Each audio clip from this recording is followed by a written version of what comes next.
So, welcome back. We are coming now to the next panel. My name is Matthias Toennis. I'm a member of the advisory board of CROWDTHERMAL. And I have the honor and the pleasure to be the moderator of this upcoming panel dealing with a very important part of geothermal, so the financing of geothermal projects. We have a comprehensive series of presentations showing us the obstacles, solutions, and examples for financing geothermal projects. Each of the presenters will have 15 minutes sharp in order to have lunch on time afterwards. As usual, please post your comments and questions in order to have a lively and good discussion afterwards. So the panel is starting with, and please forgive my Spanish and French pronunciation, my bad. The first presenter will be Thomas Garabetian from EGEC, so the European Association of Geothermal, I think, yeah. About geothermal projects financing, challenges, and economic benefits. So, Thomas, the floor is yours.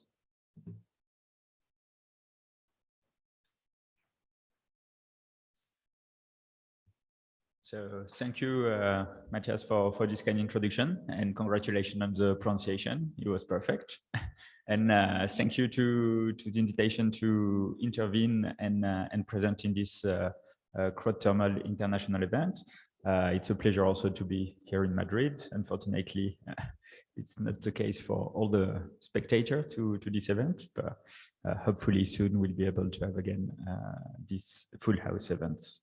So I'm going to give you a presentation, hopefully that I managed to keep in delay, so about how to finance and what is basically driving the financing of geothermal projects, and also touching a bit on what are the barriers, drivers, and also what are the benefits of geothermal energy in economic and financial terms. So first, the European geothermal market is really a market that is driven, as let's say every market, by supply and demand, and especially in the case of geothermal heat, notably by the demand for the project. If you cannot secure the demand for your geothermal heating and cooling project, and we have seen that notably with the presentation of the presentations of the first panel this morning. It's really a demand-driven market. The supply of technology is important, but the economics of the projects really depends on people being here to take the heat. After that, planning, therefore, is a very important dimension. Availability of infrastructure, again, a very important aspect that is also a bit beyond the direct boundaries of a project finance.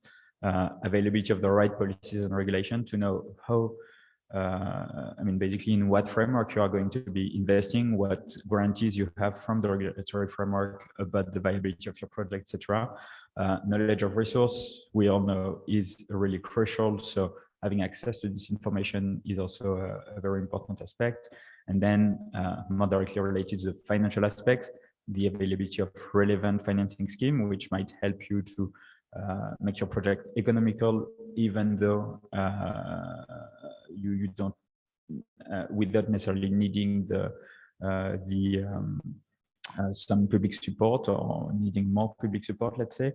And then finally, innovation is also a very important driver of this market, which it is really what opens up, let's say, new areas for exploration. And we have many examples, but this is not a presentation really on this topic.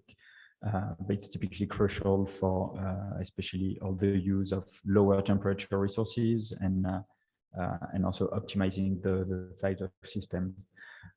Maybe just to run you through, and I'm going to go very quickly in that, but the cost structure of geothermal projects. So what is mainly important to remember with geothermal energy is a lot of the cost of a project is really located in the underground.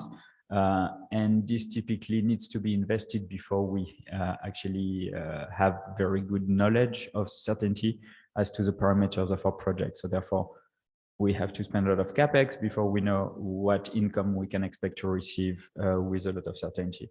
So typically things like planning, exploration, drilling is really between 50 to 70% of a project cost. And then the surface construction is a bit less significant. In this case, it's let's say a typical case scenario for a doublet without heat pump. Here you have the case if you need to add a large scale heat pump to really get to the right temperature. So typically this little 3 to 6 million euros additional investment is somewhat linked to the geothermal resource risk uncertainty. If you were looking to design a district heating system that was, I don't know, around 70 degrees, but you only get 60 degrees, you might need to do this additional investment for your project to be technically viable. Therefore, it makes the economics much more complicated.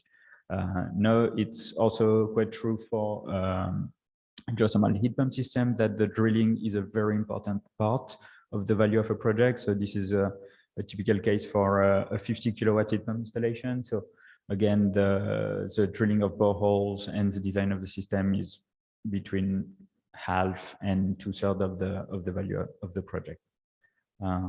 No, what is happening also in the geothermal sector is that we have a reduction of cost, and this reduction is really much driven by the reduction of uncertainty around the resource, having more drilling overall, learning by doing. This is especially true for the deep geothermal. As you know, better reservoir, you can drill much more quickly with much less risk. But it's also quite true for shallow geothermal drilling. The larger your pool of drillers is, the more the costs are going to come down with competition, and also with more performance, better understanding of the geology in the local area, etc., etc. Economies of scale, very important, and then also innovation, drive down the costs, but these are a bit beyond our scope. I'm going to go very quickly on that, but typically what we know is that in a relatively mature market, geothermal for district heating can be very, very competitive. Here, this is a case in France, where in the Paris Basin, geothermal is quite mature for district heating. You have, I think, 70 systems installed there, and they can be as cheap as 15 euro per megawatt hour, with a typical range between 15 and 55 euros per megawatt hour. So especially today, much cheaper than heating with natural gas. It is also quite true for geothermal ground source heat pump. This slide was presented also this morning by Adele, but this is IEA data, and it's really showing that geothermal on a, let's say, life cycle cost is a very competitive technology. The main issue is really the financing scheme, or the cost profile of the geothermal project. So some of the challenges for investing in geothermal energy involve the lack of relevant heating and cooling infrastructure. So if you have the perfect resource to design your geothermal district heating and cooling system, but you don't have any district heating and cooling pipes that you can with which you can deliver the heat, then you have you cannot actually develop the resource economically. You really need to have this availability of infrastructure for delivery. That's one of the main barriers. In many countries, there's no or very few district heating systems. And in other countries, the district heating systems that are available are not at all suitable for geothermal energy. That's especially the case in Eastern and Central Europe, where a lot of the district heating and cooling systems are steam-based, high temperature. So definitely not the type of thing that you can feed with let's say, typical geothermal district heating and cooling, which is more around the 60 to 100 degrees water and not really steam. Then there's the main issue of lack of awareness of geothermal technologies in the planning and let's say building design circles. That's really a very important issue.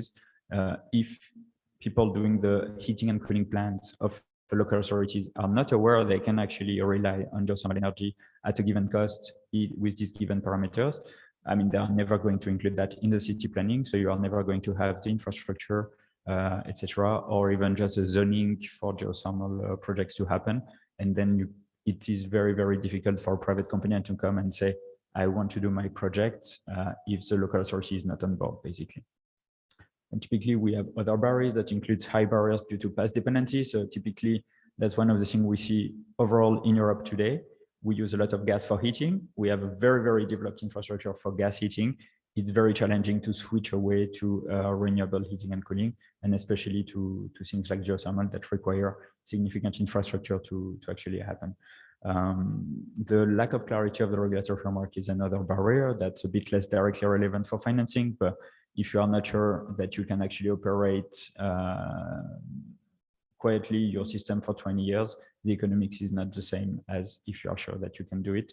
Access to exploration or just geological data can be very costly or time consuming, which is basically the same thing. And then obviously the geothermal resource risk is probably the biggest barrier to especially geothermal, large-scale geothermal project investment. So as you can see, you need to spend a lot of money before you actually have a reduction of the risk, i.e. that you know a bit better what temperature and flow rates you can get from your projects, and therefore how much energy you can sell. So there are a lot of schemes that are possible to tackle this risk. They can include providing grants for the first type of projects to really have a better understanding of the geology. That's an approach that is being taken right now in Poland with the direct support to geothermal well drilling. Then you can move toward more type of public insurance scheme, which is typically an approach that we have in quite a few European countries. I'm thinking, for instance, about France, but more recently and more relevant to the case studies we've had this morning. We just had last year the announcement of a geothermal risk mitigation scheme announced for Hungary and not generally for the Pannonian Basin. That is looking a bit to accelerate project developments by providing some form of insurance on this specific segment of the risk. And then obviously you can move towards more public-private schemes where obviously you still have a public component of the risk insurance, but private companies can enter because you have a sufficiently large market. What have I done? Okay. Yeah, you have a sufficiently large market where I mean the risk is spread out enough. If you only have 2 or 3 projects, as you can see here, it's very complicated to.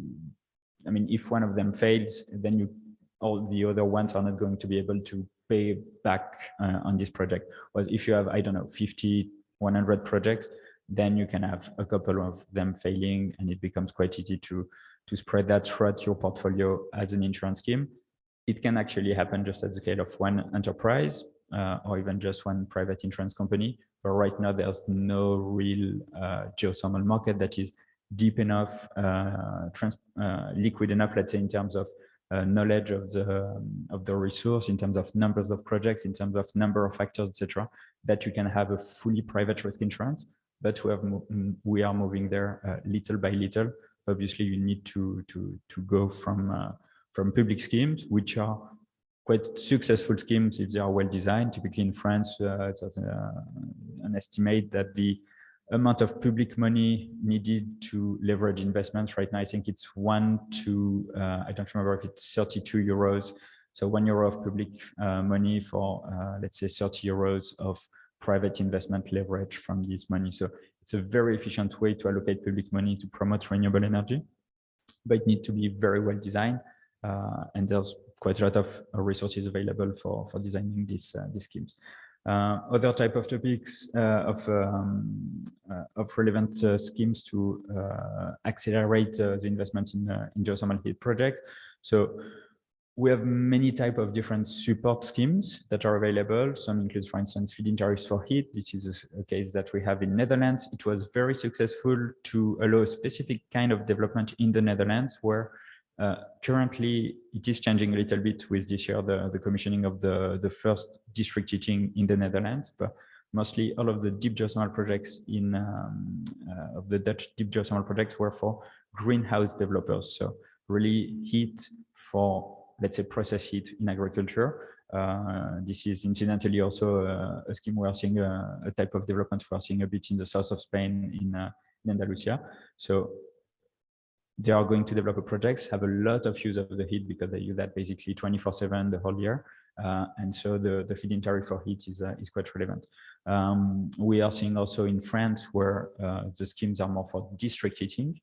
So to sell for private households, typically, of an investment aid in the form of the Fonds Chaleur, which is quite an interesting model for this type of schemes for really doing district heating or even large-scale heating projects for, let's say, a big building or even for industry. So the French model is quite interesting for that. And what we are seeing as well is more directly public-private partnerships emerging in some markets, even relatively new markets. So in Flanders, you have the Johnson & Johnson pharmaceutical that is doing a corporate sourcing basically of geothermal. So they are doing the first commercial geothermal district heating projects in Flanders.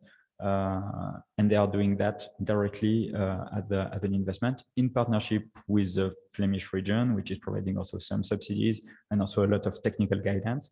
But it's still something that is directly pursued by a corporation. And it's, let's say, basically the Flemish model because there's quite a few ongoing projects going with this model. Now there are many other types of models to accompany investments in geothermal project. I'm not going to go too much into crowdfunding because that will be explored in great details, but typically we have a few examples of that. And it's especially interesting either to drive community engagement or also as some form of de-risking for investments. Green bonds can be used also. They are used more right now in the scale of power plants, especially in developing markets, because one of the issues with green finance or green bonds, etc., is they require more reporting. And right now in Europe, it's so easy to access private finance if you're a corporation that typically you might not want to bother with doing this green reporting. It will change because now we have more harsh requirement basically on sustainable finance disclosure, these kind of things.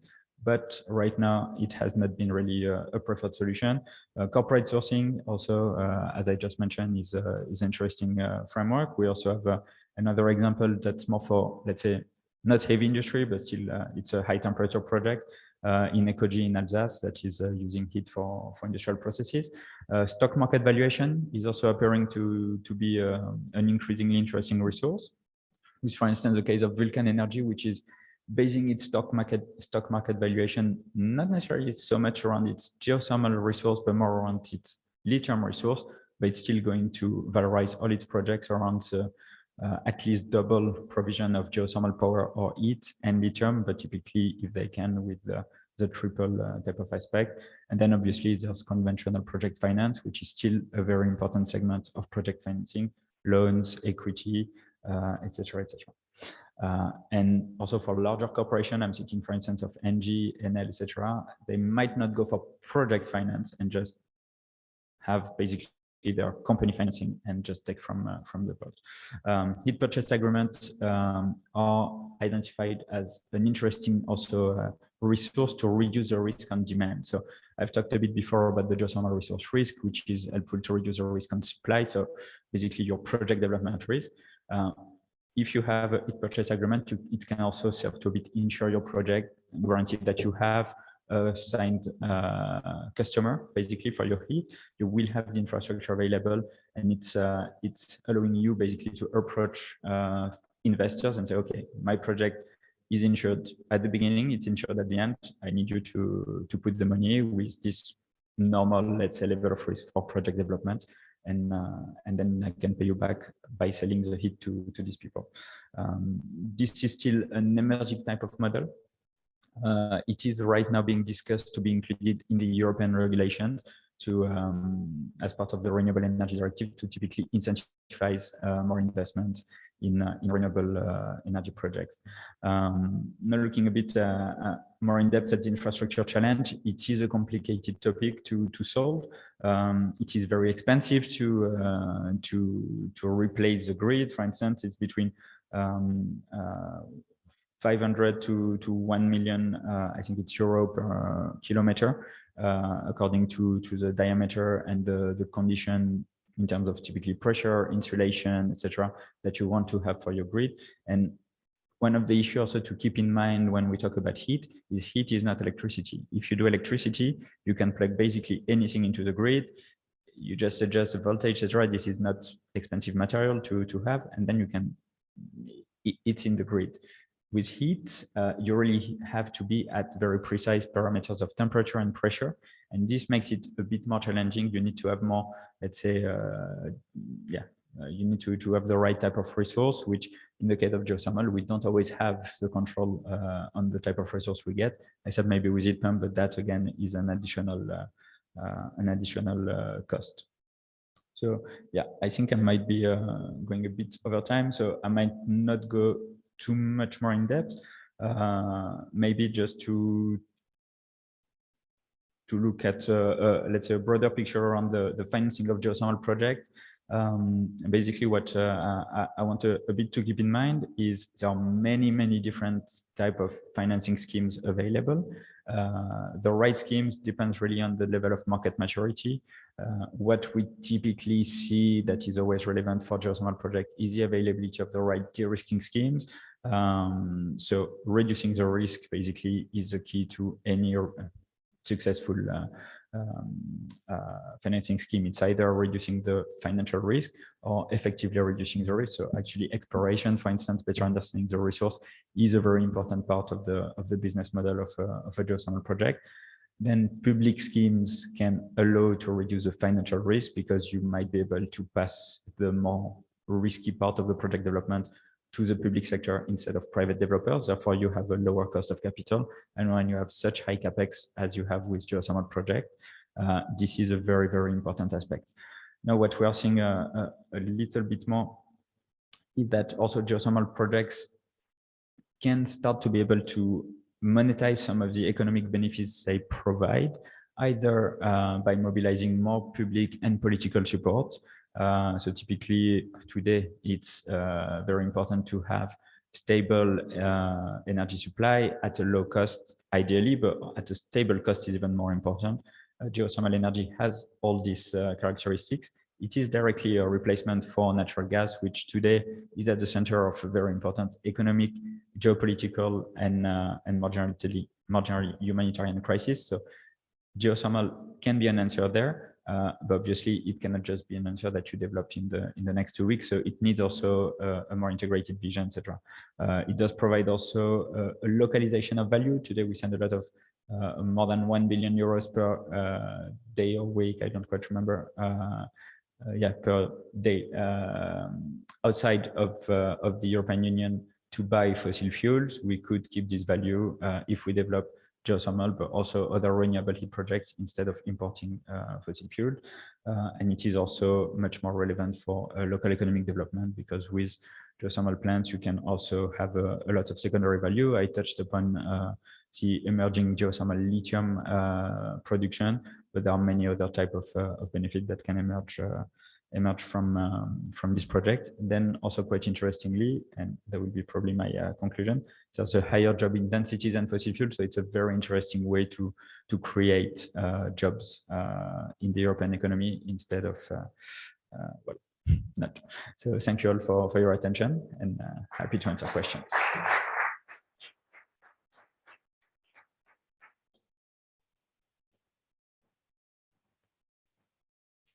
So thank you very much, Thomas, for this very good overview of financing and de-risking schemes.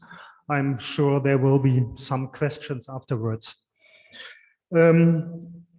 So next, we are hearing about the next generation funds in Spain, geothermal energy in next generation funds from Maite Fernández de Retana from, how is it called? IDAE. IDAE. Okay.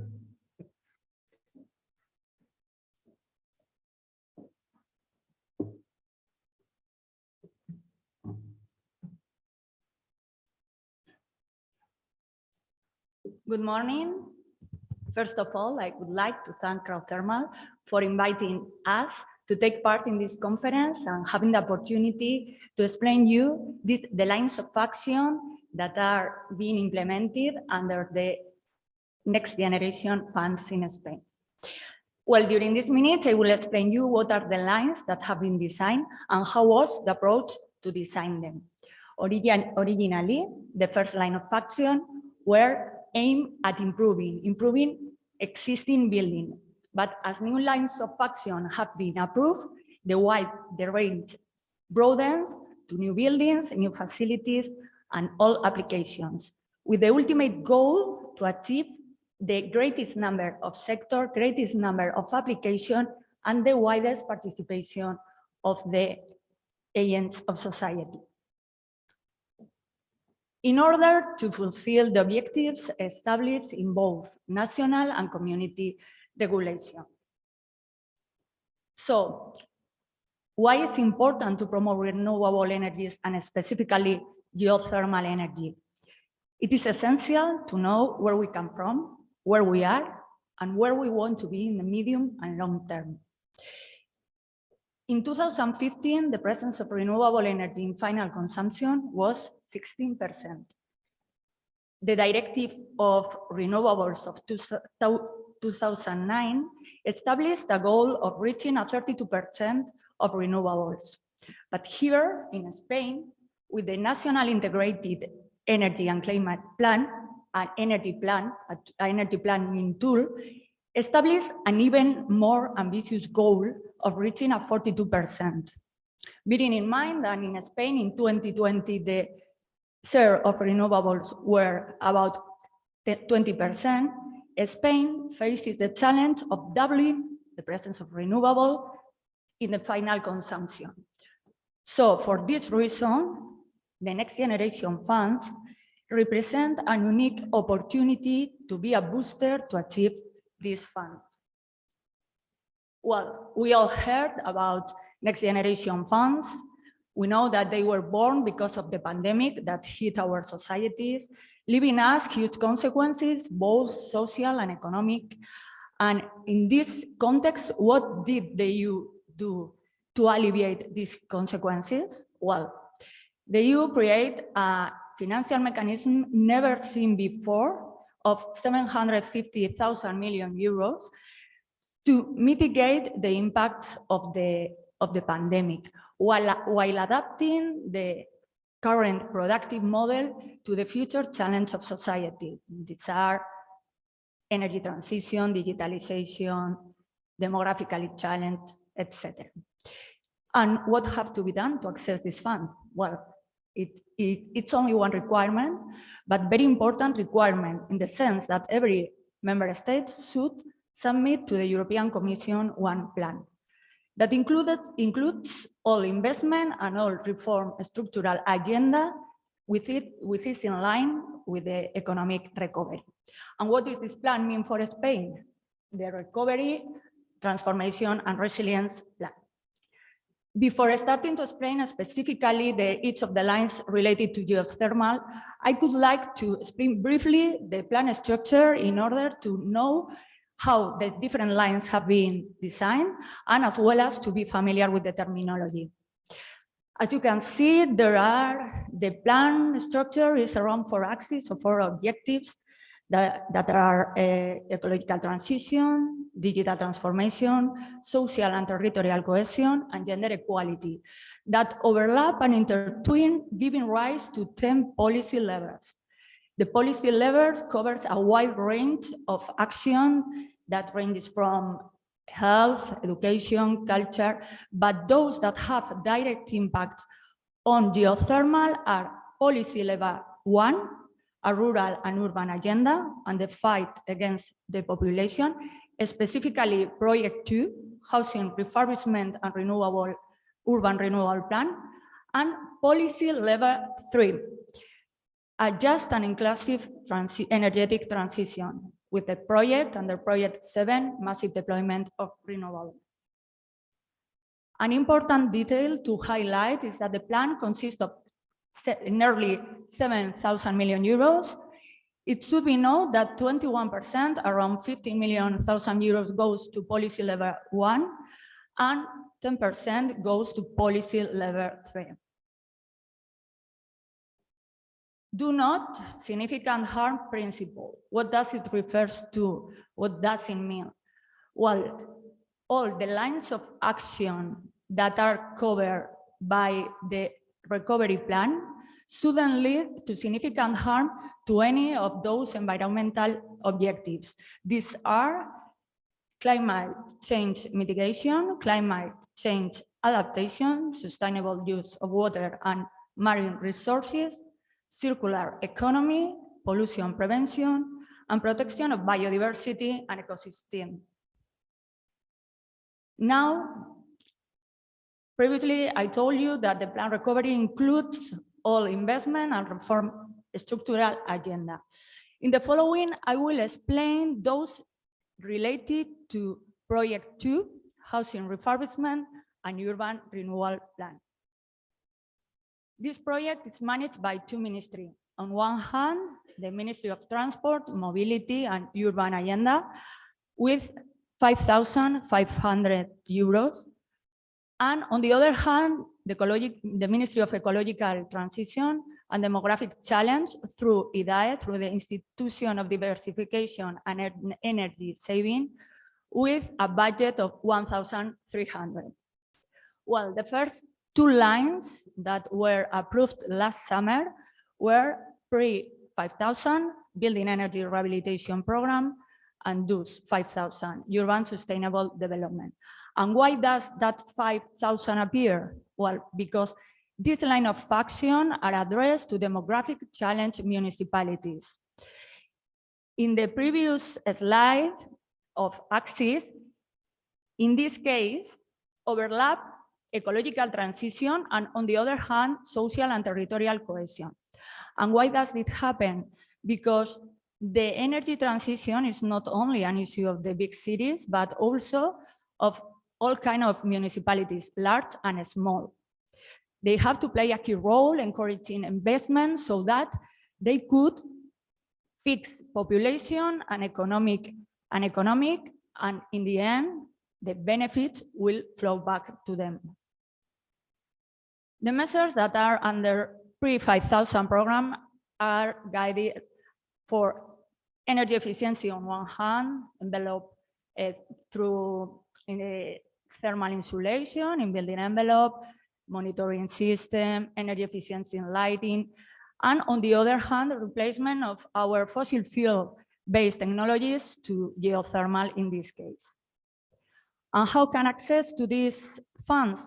There are two requirements. On one hand, the energy performance certificate should go up at least one letter in the CO2 emissions scale with respect to the energy performance certificate of the current building.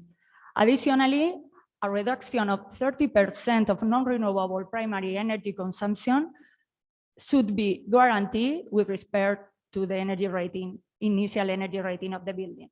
In the case of geothermal, the replacement of our fossil fuel technology for geothermal technology, and considering nowadays heat pumps seasonal performance, it is very easy to reach 2 or even 3 letters.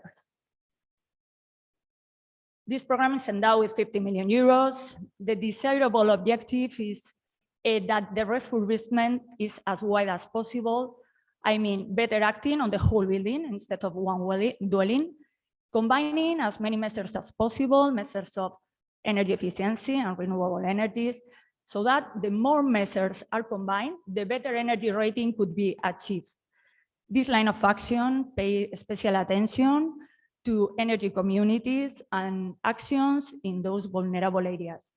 In case that this desirable objective is not achieved, there are a basic subsidy with a 40% acting on the whole building of 30% in one dwelling, and additional subsidies in cases that act on vulnerable areas, 10% extra, reaching an A in the EPC, also 10%, and combining different measures. The other program under Project 2 is also addressed to existing building, is Urban Sustainable Development 5000. And unlike Pre-5000, these buildings are publicly owned buildings of local entities such as municipalities or provinces. In this case, initially the program was endowed with 75 million euros, but when it was open to the public, the funds ran out. An extra subsidy of 250 million euros was needed in order to cover all the applications submitted. And what is interesting in this program, very interesting, and perhaps one of the reasons of such success is that the ed intensity reached 85%, and what's more, 100% could be achieved. And what have to be done to achieve this 100%? Well, first, combining as many measures as possible. In this case, the measures are similar to Pre-5000, but it also considers energy efficiency and street lining and sustainable mobility. Reaching an A in the energy performance certificate, and last but not least, they should present a strategic project in which analyzes the impact of those measures in the municipality. Continuing with Project 2, but in this case is fully managed by the Ministry of Transport, Mobility and Urban Agenda. The measures and the address of this line of action is existing building. As far as geothermal is concerned, there are 3 programs that act in different levels: building level, dwelling level, and neighborhood level. And the requirements are quite similar to Pre-5000, reaching a 30% reduction of non-renewable energy. And there is an extra requirement in those cases, or in those severe zones, in which a 25% heating and cooling demand should be guaranteed. The subsidy is proportional to the energy savings achieved, ranging from 40 to 80. I'm not going to stop here because the measures are similar to PRE. And until now, I told you all the lines of action under Project 2. The common thread is that they are addressed to existing building. The refurbishment must be as wide as possible, combining as many measures as possible, and paying special attention to demographically challenged municipalities. Now, the lines that I'm going to explain is under Project 7, massive deployment of renewable energy. Deployment in the widest sense, existing building, new building, big cities, small, and all sectors. This is fully managed by IDAE. In June in 2021, the granted of aid for self-consumption and storage and the implementation of renewable thermal system in residential sector was approved on 100 million euros addressed to residential sector. But in this case, the subsidy approach changes in the sense that instead of being a percentage of the eligible expenditure, in this case, it's a fixed amount in euros per power, a ratio of euro kilowatt. And if you could observe, geothermal installation has the highest ratio among the rest of the energy technologies, that it shows that in Spain, there is a real bet to promoting geothermal. The range varies from 1,600 for closed loop geothermal technologies to 2,200 for open. Now, the lines of action are addressed not only in residential or tertiary buildings. If we want to achieve the objectives established by 2030, we have to deploy renewable in the greatest number of sectors. It is in this context where this royal decree is created, ranging, including industrial, agribusiness, etc., but without forgetting residential and tertiary sector. Here, the line of action is split up into subsidy schemes. The first one is for those beneficiaries that are engaged in an economic activity according to a state aid rule.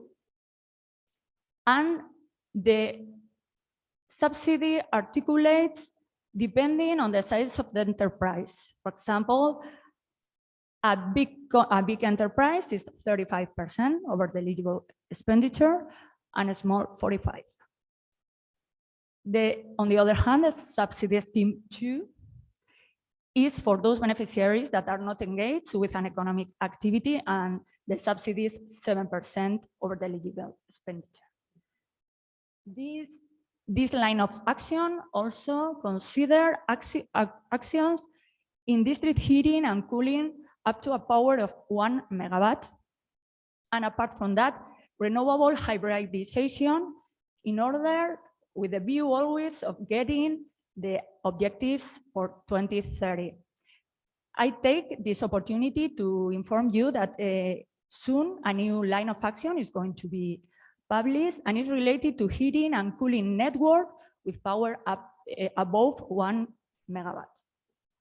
And finally, in the beginning of the presentation, I said that one of the objectives when designing the lines were reaching the widest participation of the agents of society. Is in this case where energy communities play an important role. The purpose is that the participation of the population is in this context where this royal decree is created, energy community pilots.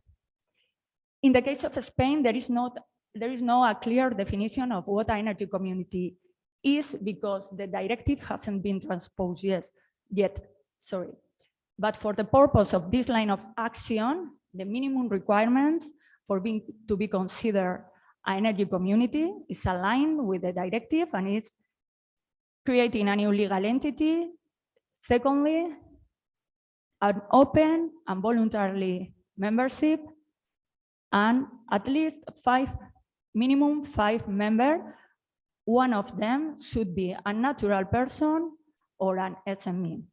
For the following call for proposals, the definition of energy community will be open in order to cover as many legal forms as possible. And now with 40 million euros, the only difference between this line and the previous one is the procedure. The procedure in the sense that the other one was awarded by in a direct basis, but in these cases it's awarded on a competitive basis. What does it mean? That the applications compete each other. And how is the criteria to scoring, the scoring criteria? Well, different methods should be combined: energy efficiency, self-consumption and heating and cooling, sustainable mobility, demographic challenge and demand side management.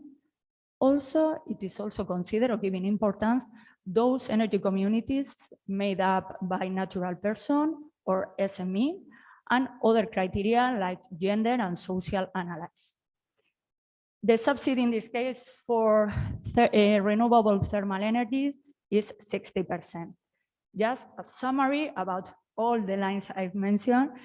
I want to give you some key points just to remember. All of the lines are given by a direct basis, except energy community project that is on a competitive basis. The beneficiaries are all except those of urban sustainable development and energy community citizens that goes to those beneficiaries. And project 2 addressed to existing building, project 7 new sectors, existing building, everything. And just The air intensity, the most attractive one, perhaps, well, perhaps not, is 100%, and the others ranges from 40 to 80. And that's all, and thank you for your attention.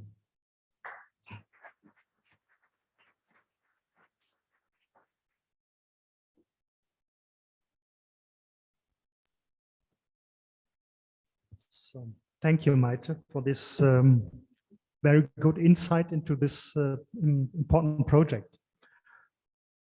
The next presentation is two authors. I think, as I've learned recently, it will be presented by Christina Baisch, she's online with us.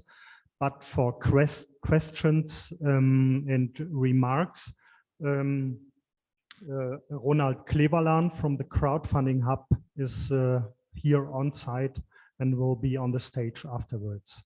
So, Christina, are you there? Yes, hello. This would be the first question. Can you hear and see me and my slides? Yes. Perfect. Okay, hello everyone. I am Christina Baisch from the company Geothermal Engineering in Germany. I have the pleasure to present to you today some great collaborative work that has been done in the framework of the project CROWDTHERMAL between our consortium partners Crowdfunding Hub from the Netherlands. They are experts in financing, especially alternative finance and community funding. And then us at GeoT, providing the geothermal knowledge with a focus on deep geothermal project development.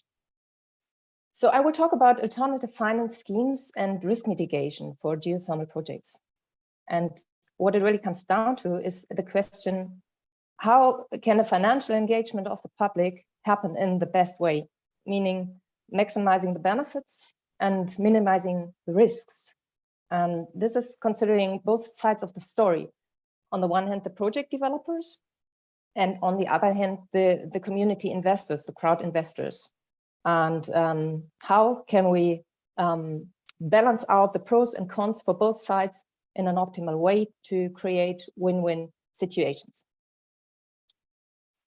So let's start with recapping a little bit why you would want to use alternative finance to involve a community. There can be many motivations.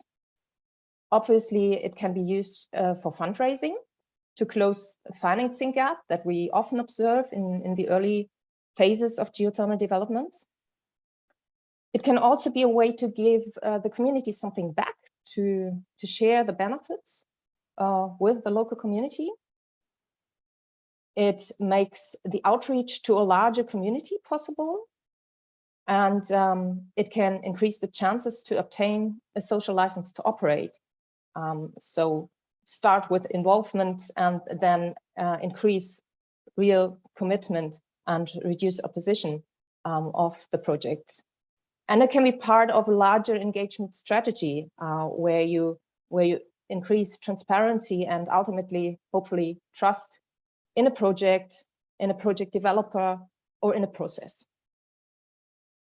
So there's many chances, and there's also some good experience with it.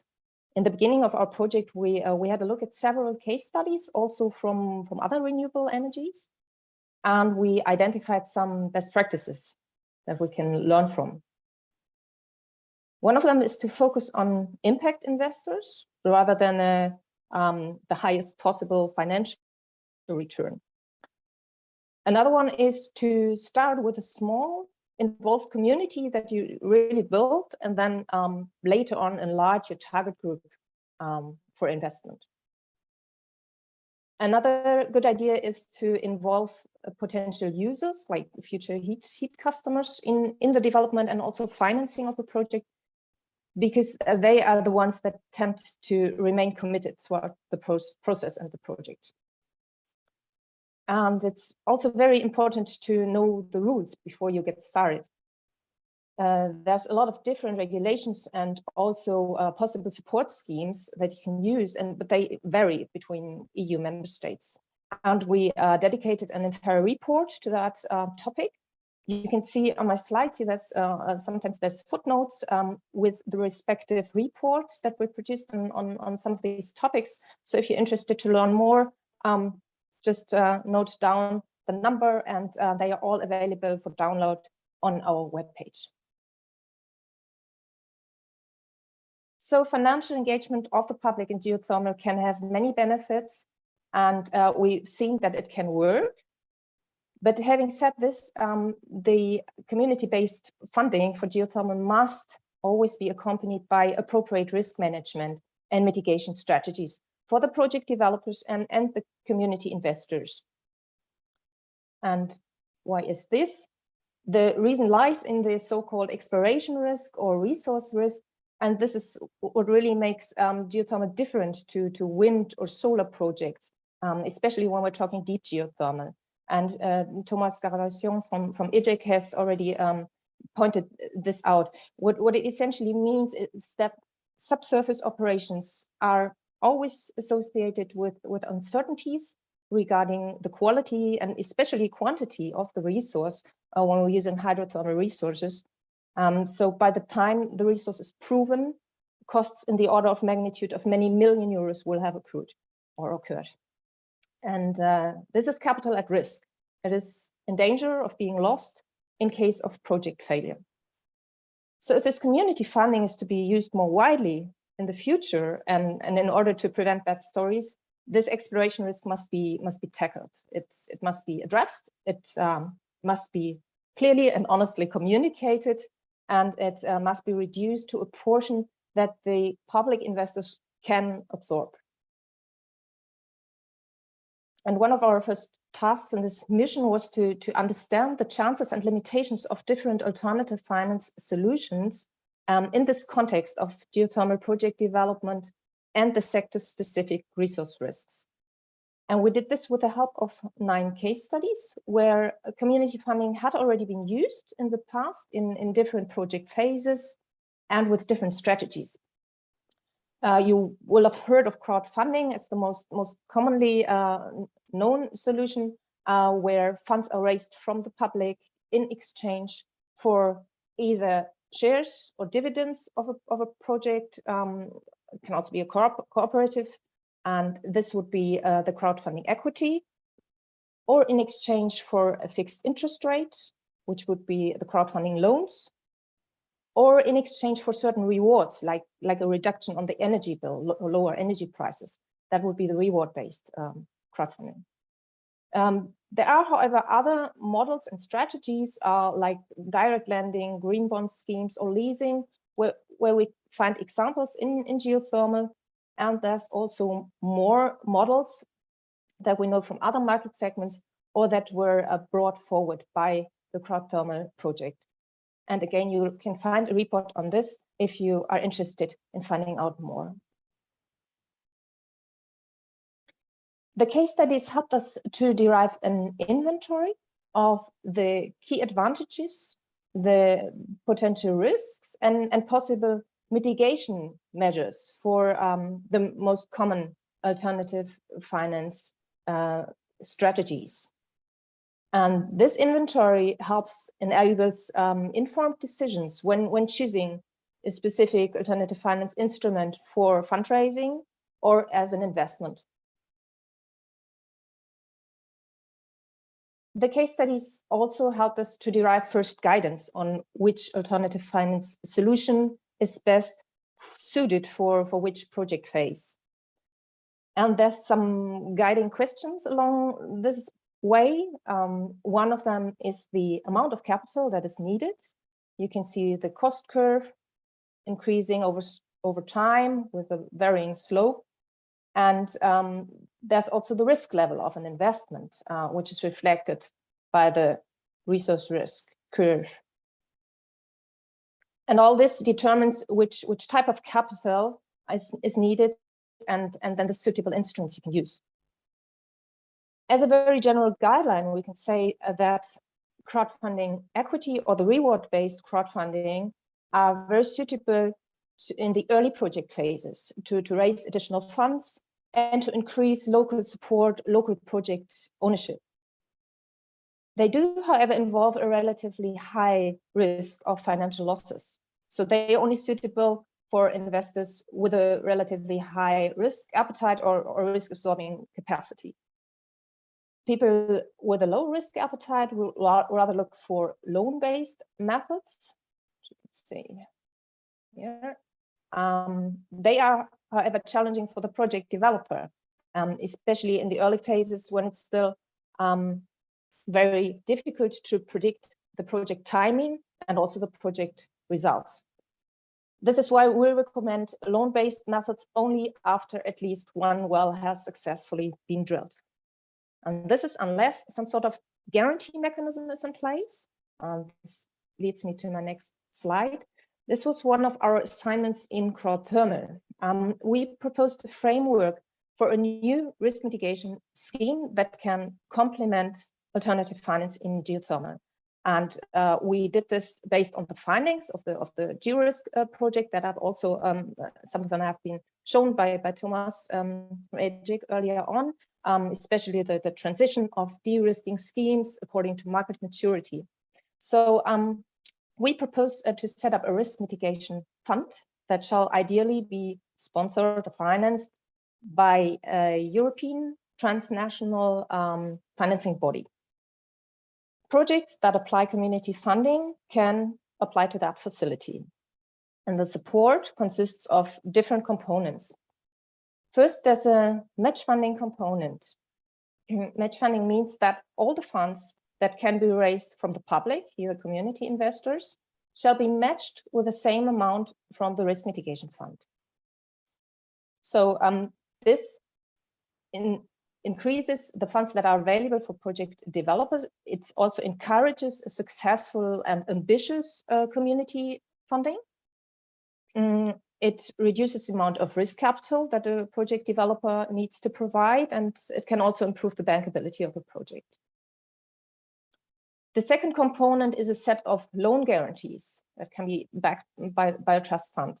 And they shall mitigate the short and long-term subsurface risks. So they can be activated in different points in time.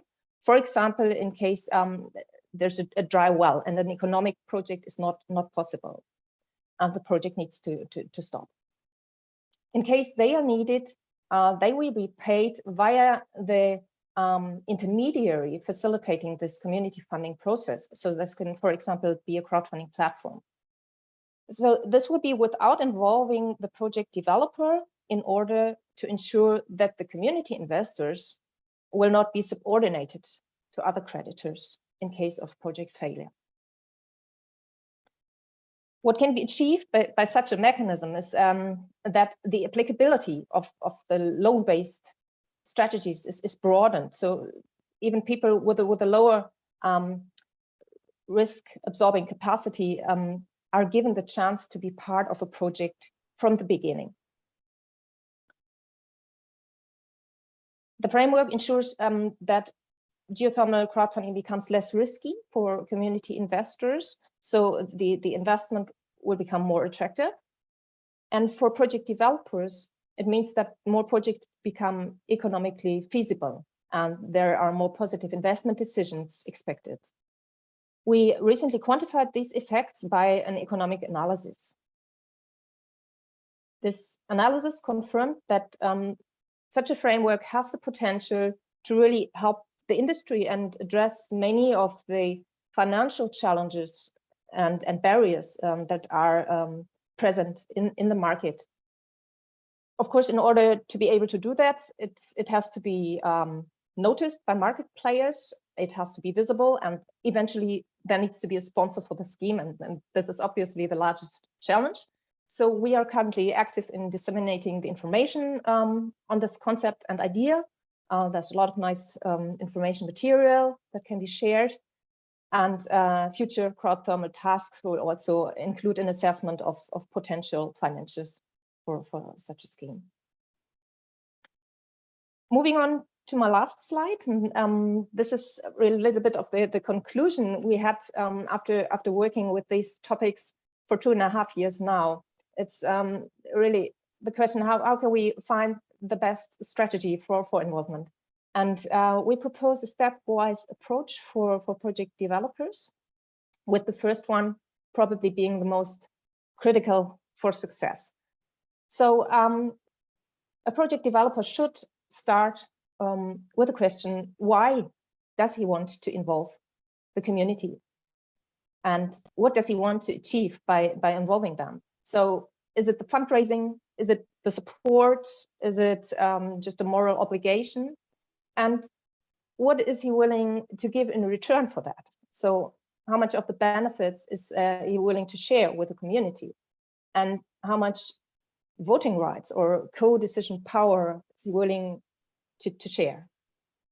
The second step would be to figure out what does the community want, and to define the community that fits the goal of the project developer, and to define who they are. And in the next step, it is possible to define the risk profile of that selected community. So what is the social background of those people? What is their income level? What's their financial situation and capability? Because this, in turn, determines the appropriate risk level for them. So what risk can they absorb, and what risk do they want to absorb? And how much risk mitigation do I need? In the last step, it's then possible to define the best combination of financial instrument and risk mitigation instruments that fits the goals of the project developer and the community. And then to balance out the risk level for those sites, because this is often inversely correlated. And with all this in mind and all this homework done, it should be able to create success stories of geothermal crowdfunding, which we need for the industry and for society now more than ever. So with this, I would like to thank you for your attention, and I'm looking forward to any questions or comments. Please drop us an email if you have questions on these topics. And I really encourage you to have a look at the project webpage. There's a lot of material and information on there. And yeah, that's all from me. Thank you.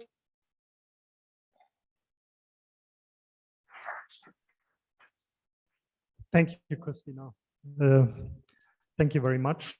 That was very, very interesting. Maybe we come back to you. Please stay online for any questions, remarks, and whatever. Okay. Last but not least, we have an example of the community fund CROWDTHERMAL Case Study 2, an example for geothermal building, geothermal in buildings cooperatives, from Marcel Hendricks from the 310 Cooperative. It's yours.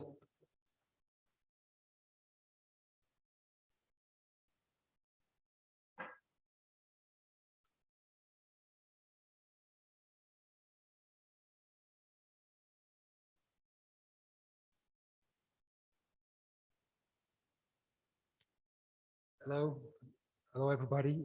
First of all, thank you for the invitation and opportunity to speak about this project. A short introduction from myself. I'm an environmental consultant.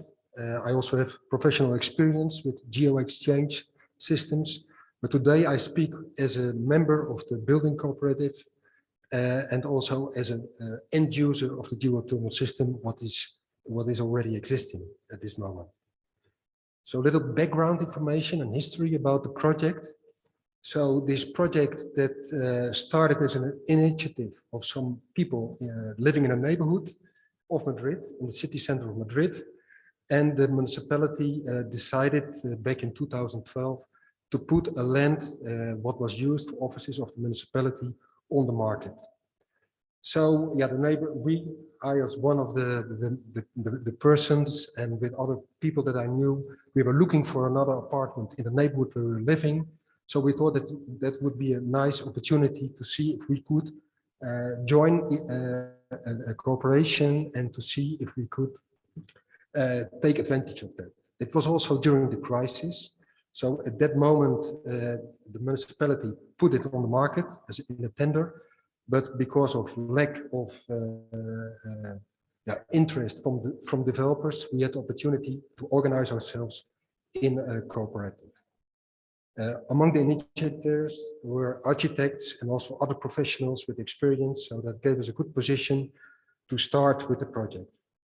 So in the end, we were able to buy the land in 2013. Then we started with the demolition of the existing buildings, and the construction started in 2014, and the apartments were handed over in June 2016. And here you can see the image of the current footprint of the apartment blocks.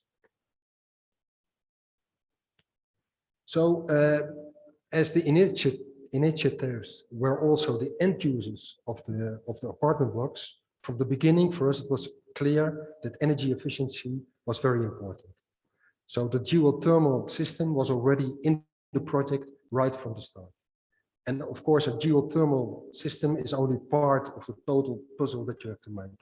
It starts with reducing the energy demand by having a good architecture, then use renewable energy, in our case, partly with a geothermal heat pump, and then also to use the energy in an efficient way. So we have in our apartments, we have radiant floors, which allows us to work with low temperature heating and cooling. So here's some technical information of the geothermal system that we're talking about. We have 70 boreholes to 125 meters depth. The heating power is about 525 kilowatts, and we also have cooling power for 440 kilowatts. It is a so-called hybrid system. So we also have backup of gas-fired boiler, and we also have a chiller on the roof for cooling when needed. At the bottom right, bottom low, you can see the heating. We are now, we can supply about 50% of the heating with a geothermal heat pump. And we are able to supply to cover 100% of the cooling demand with the geothermal heat pump.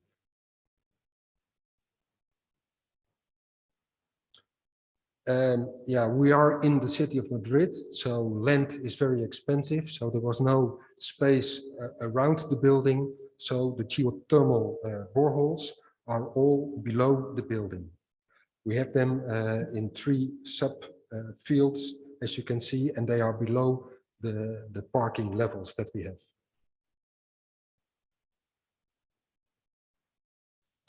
So here are some financials, some numbers. Of course, these are rounded numbers. And as you can see, the total project was about 150 million euros. And far away, the largest part of such a project in a city as Madrid is the acquisition of the land. As you can see, it was over, I believe it's almost 70% of the cost. So the building costs are relatively small. And when we look at the geothermal system, so the borehole heat exchanger, that the cost was about 500,000 euros, if I speak in rounded numbers. That is only a very small percentage of the total cost. So if we compare it with the total cost of the project, it's less than 0.5%. I believe that if I compare it with the building cost, it's 1.3%. So the decision to implement a geothermal system requires borings. That is an additional cost. But as you can see, if you look at the total picture, that amount is not that big. 500,000 euros is a lot of money, but compared to the other costs, it is not that important, that much. And this was in the project from the start, so it was already in the budget. So it was never a question also with the other members of the corporation.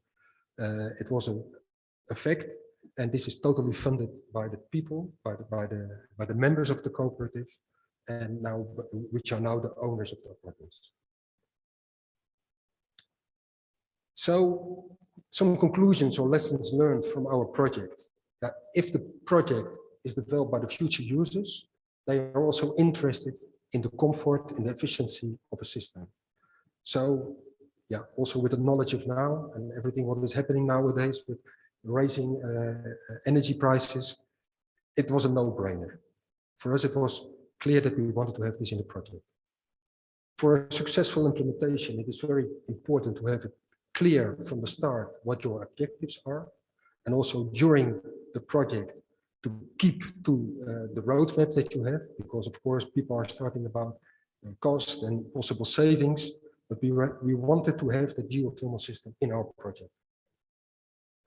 It was included in the project from the beginning, so it was in the budget. And as I said before, the geothermal exchange system has an extra investment, requires an extra investment, but in percentage, it's not much to the total project. It has been funded by the members of the corporation, which are now the owners of the dwellings. And after 6 years of using the system, we can say that it has been a good investment.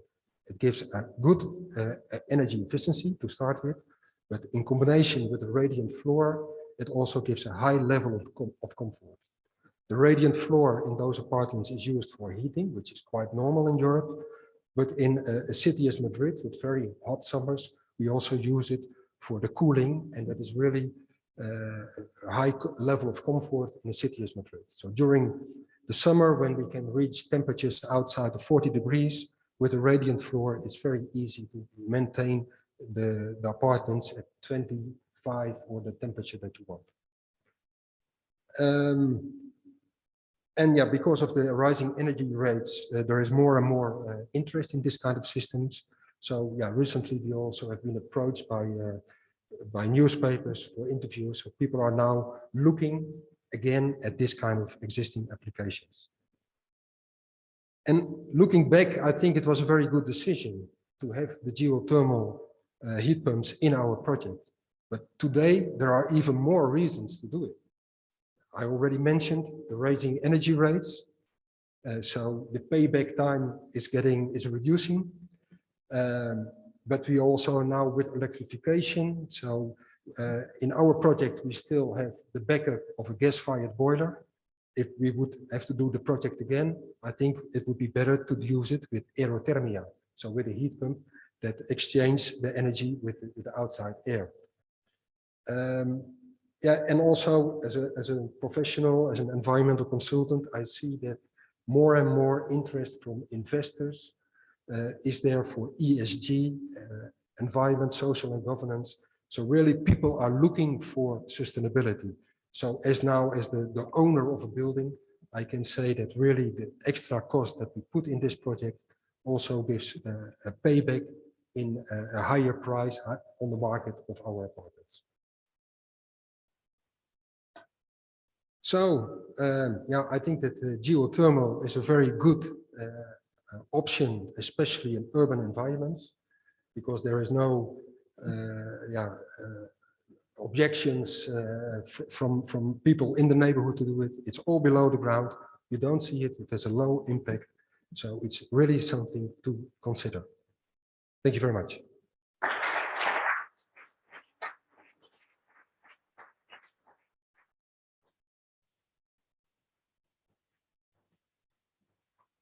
So, Marcel, thank you very much. That was really impressive. And as Christina already mentioned, we desperately need these kind of success stories, I think.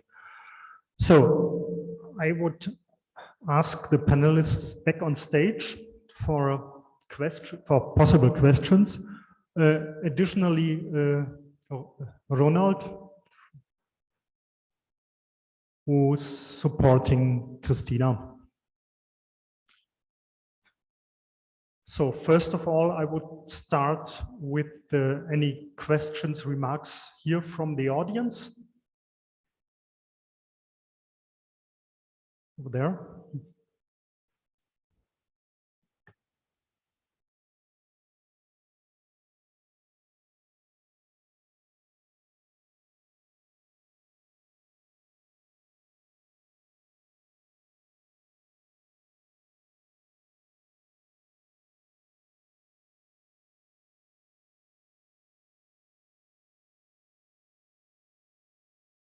Maybe you do it from here.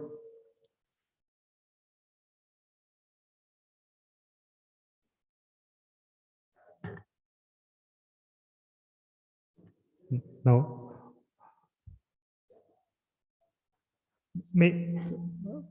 From here.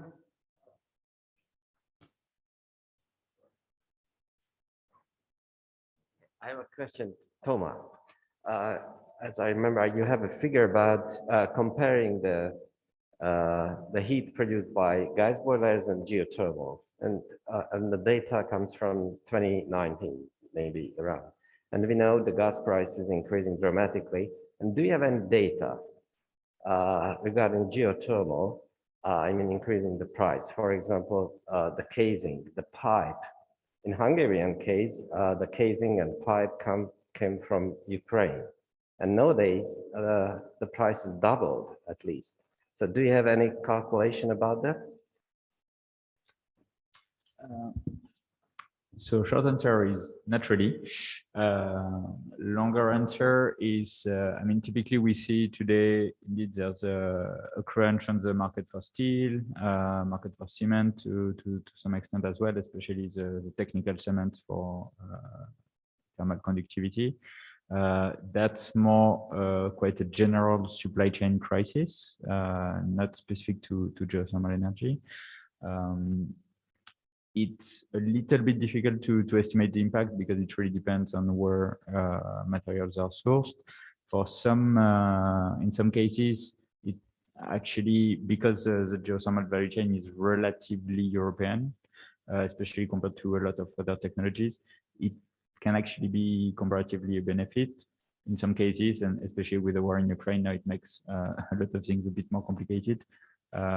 Hopefully it's not going to be too major an impact, and especially hopefully it's not going to be too long of a war in general.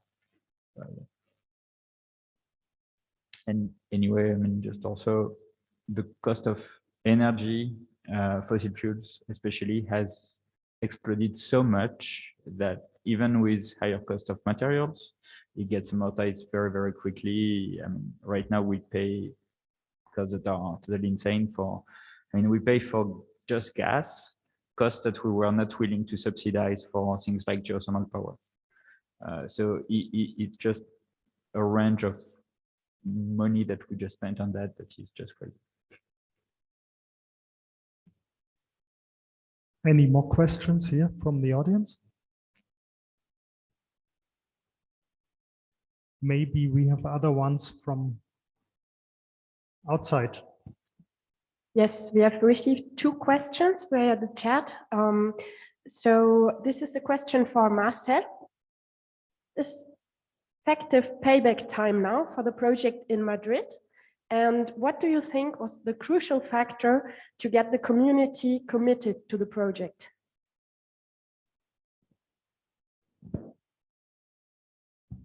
The payback time that we calculated when we were preparing the project was 13 years, which is relatively long. But with the increasing energy prices, I didn't do the calculation, but for sure it will be shorter. And the crucial factor was, I believe, just to have it in a project from the start. So it was never something that was discussed or as a decision to be made. So from the core team that started with this project, from the beginning, we were looking for energy efficient housing. So it was part of the performance specifications that were made in a very early stage of the project.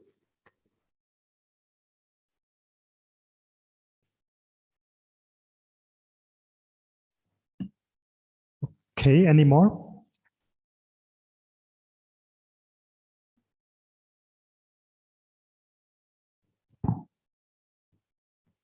We just received another question. Would such a European risk mitigation scheme be feasible?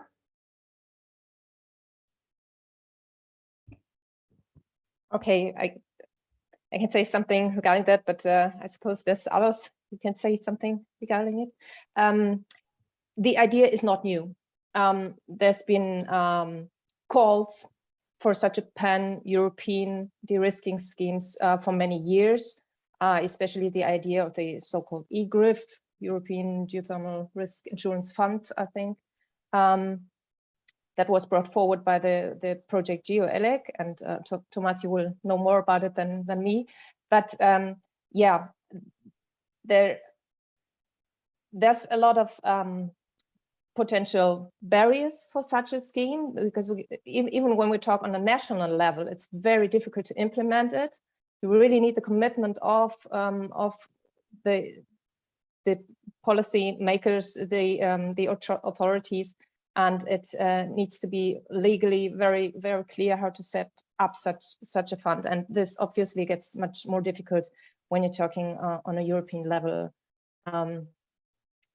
And also the required funds will be higher. So it's really about harmonizing the scheme with the national regulations. So this is why we thought a good sponsor would be a European entity that is already sort of based on transnational laws and regulations.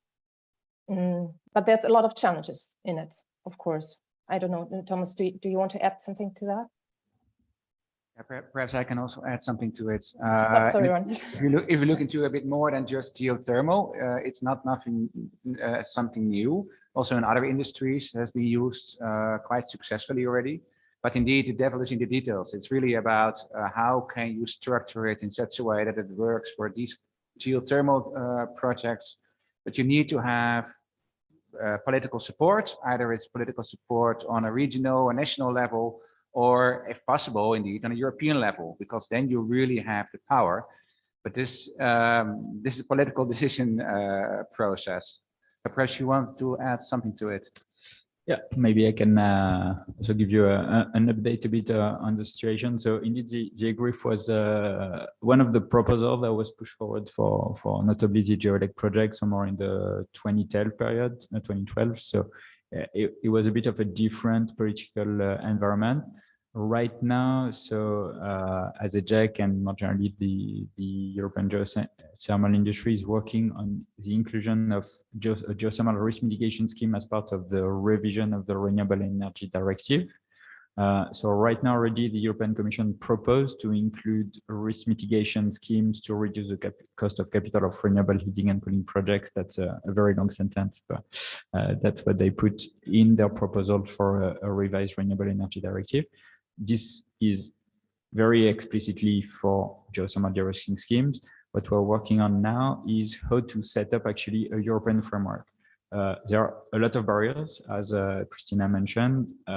One of them being that typically, if we take France, which has quite a successful risk mitigation scheme, it's already a bit of a challenge in France to extend the scheme away from Paris, where the resource is well understood.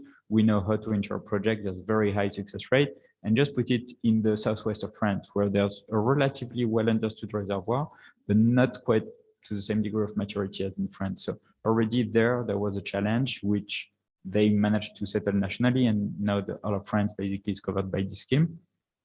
But it's very complex, therefore, to just have the same scheme.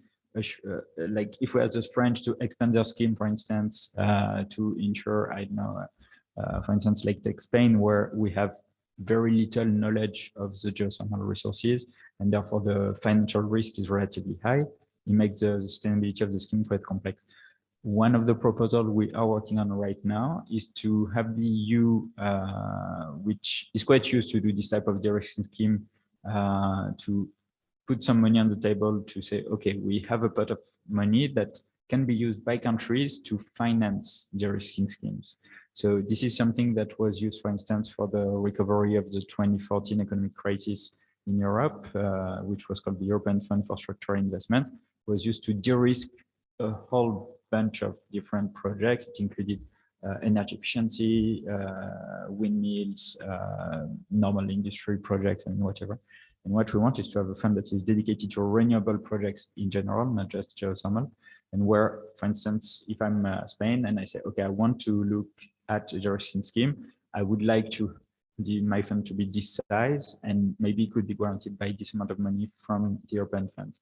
So it's a bit of a complex mechanism, but it's an easy way for the EU to put money on the table because it likes to do it. It has a very high leverage effect, and it's politically as well acceptable by most countries because everyone thinks they get more money than they put in. Can I add one more comment? Because of course, in this project, we really looked into de-risking also on community investments.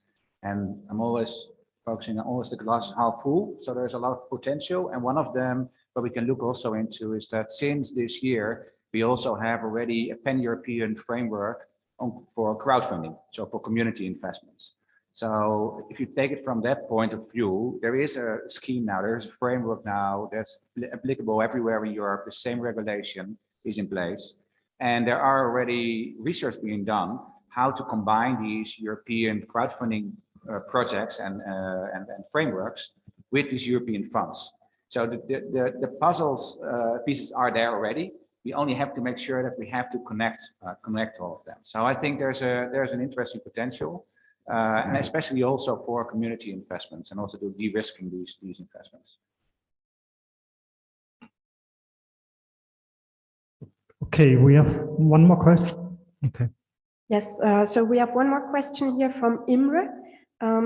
He is asking, do you differentiate between low, medium and high geo-risk projects when the funding decision is made? Perhaps a question for Christina as well.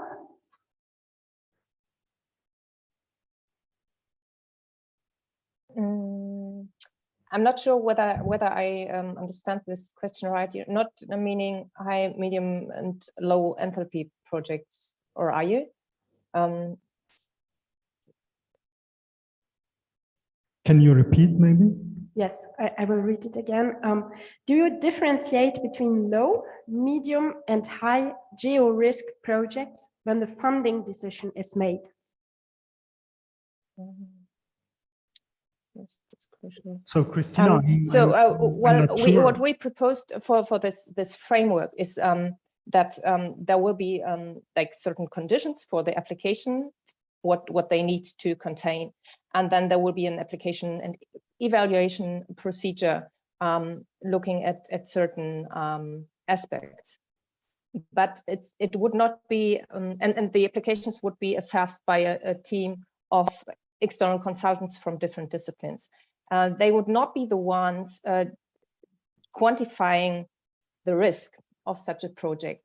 This would have to be done by the project developers themselves. So some sort of quantification of the risks and probability of success with providing exploration results from reference projects, etc., etc. And so this would not be part of the assessment process from the risk mitigation facility.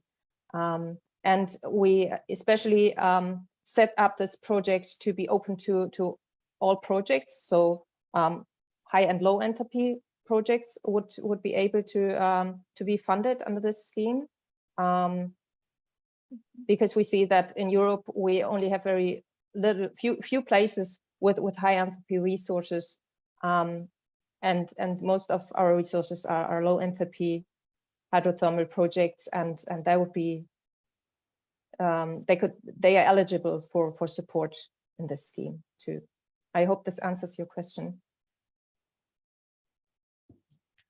Okay, thank you very much. I think also in order of timing, we close this panel now. When do we start again, Isabel?